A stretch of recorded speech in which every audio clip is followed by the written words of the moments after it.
Pandian store சீரியலில் அடுத்து வரதுக்கான எபிசோடில் நம்ம பாண்டியன் இருந்துட்டு கோமதி கிட்ட தங்கமயில போய் பார்த்தையே இல்லையா, பாவம் அந்த பிள்ளை தனியாக இருந்து ரொம்பவே கஷ்டப்பட்டுட்டு இருக்கு.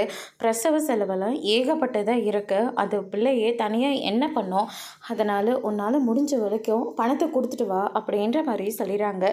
சரின்னு சொல்லிட்டு கோமதியும் தங்கமயிலோட வீட்டுக்கு போகிறாங்க. அவங்க தங்கமயில்கிட்ட இந்த பிரசவ செலவுக்காக இந்த பணத்தை வச்சுக்கோங்க அப்படின்னு சொல்லிட்டு கையில் கொடுப்பாங்கன்னு பாக்கியம் எதிர்பார்த்தாங்க. ஆனால் கடைசியில் பார்த்தா அங்கே இருக்கிற டேபிள் மேலே வச்சிடுறாங்க. அந்த பணத்தையும் கோமதி போனதுக்கப்புறமா பாக்கியம் வந்து எடுத்துக்கிறாங்க.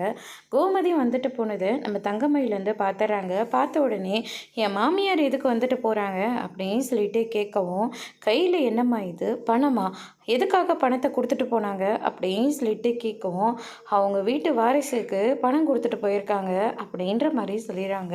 அதுக்கடுத்து தான் அந்த பணத்தை கொடுமான்னு சொல்லிட்டு நம்ம தங்கமயில் இருந்துட்டு பணத்தை எடுத்துக்கிட்டு நேராக அவங்களுடைய வீட்டுக்கு வராங்க. அங்கே வந்து பார்த்தீங்கன்னா, என் குழந்தைய என்னால் தனியாக பார்த்துக்க முடியாத, இந்த பணம் எங்களுக்கு வேண்டாம் அப்படின்னு சொல்லிட்டு அங்கேருந்து கிளம்பி போயிடுறாங்க. அதுக்கடுத்து தான் வந்து பார்த்தீங்கன்னா, நம்ம சரவணன் இருந்துட்டு தங்கமயில் போகிற வழியில் நின்றுக்கிட்டு, அந்த பணம் என்னை உனக்கு கொடுத்தது நினச்சா, என்னோட பிள்ளைக்காக கொடுத்த பணம், அந்த பணத்தை நீ எப்படி வேண்டான்னு சொல்லலாம் அப்படின்னு சொல்லிட்டு கேட்கவும், இப்போ என்ன சொன்னீங்க, உங்களோட பிள்ளையா, உங்களோட பிள்ளை இல்லைன்னு தானே சொன்னீங்க, இப்போ மட்டும் உங்களோட பிள்ளைன்னு சொல்கிறீங்க அப்படின்னு சொல்லிட்டு தங்கமயில் வந்து சொல்கிறாங்க. இதை கேட்ட சரவணனுக்கு பயங்கர அதிர்ச்சியாக இருக்குது. அதோட பிரம்ம முடிச்சிருக்காங்க.